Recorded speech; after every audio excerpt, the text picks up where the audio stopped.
this video, we're going to go over marginal probability, and using this joint probability table, we can calculate some conditional probabilities.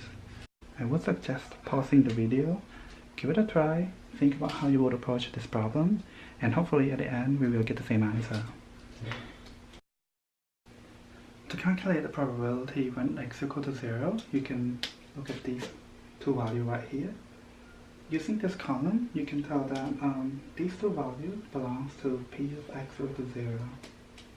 So p of x equal to 0 would be 0.3 plus 0.1, and that is 0.4.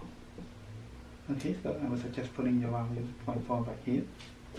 And we'll do the same to get p of x equals 1, p of x equals 2, using these two columns right here.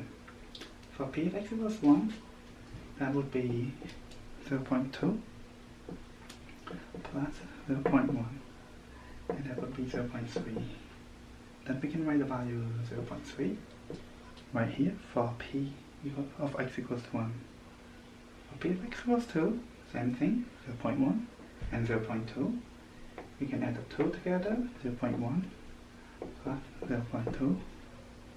You will also get 0.3 and 0.3 right here. And to clarify that you actually get the right answer, you can add the three values together.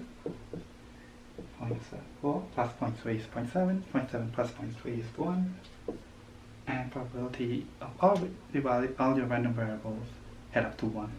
So you know for a fact that you get the right calculation. So let's do the same for y, and for y we'll be looking at the columns, the rows instead. And these rows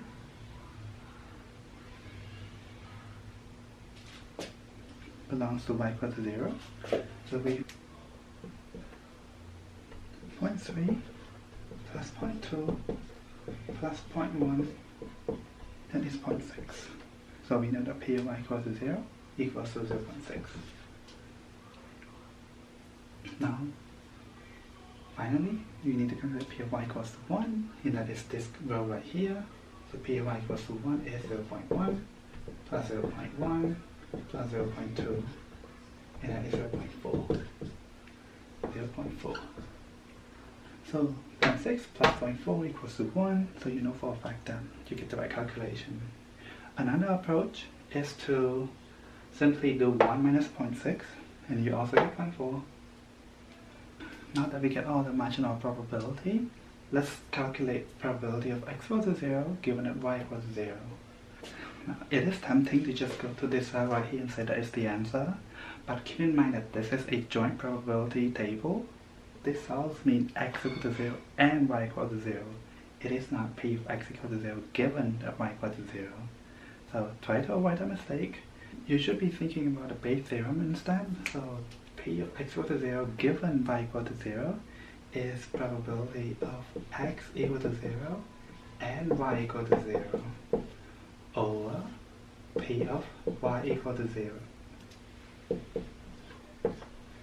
So this x equal to 0 and y equal to 0 is the cell right here. So this 0.3 is the numerator, and the denominator is y equal to 0. Well, we've got y equal to 0 right here, and that is 0.6. So this is 1/2. Alright, the same would apply for y equal to 1 given x equal to 2. This again, Bayes theorem, and that is p of x equals, y equals 1 and x equals 2 over p of x equals 2.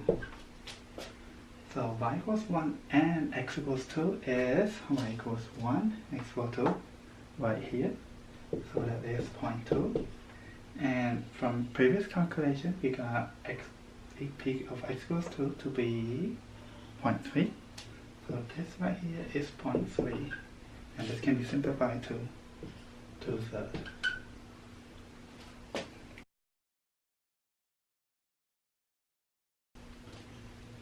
In the next part of the video, we will be using that same joint probability table to calculate the expectation of x, expectation of y, joint expectation of x and y, as well as the variance, covariance, and correlation, and we can decide whether or not the two random variables are independent.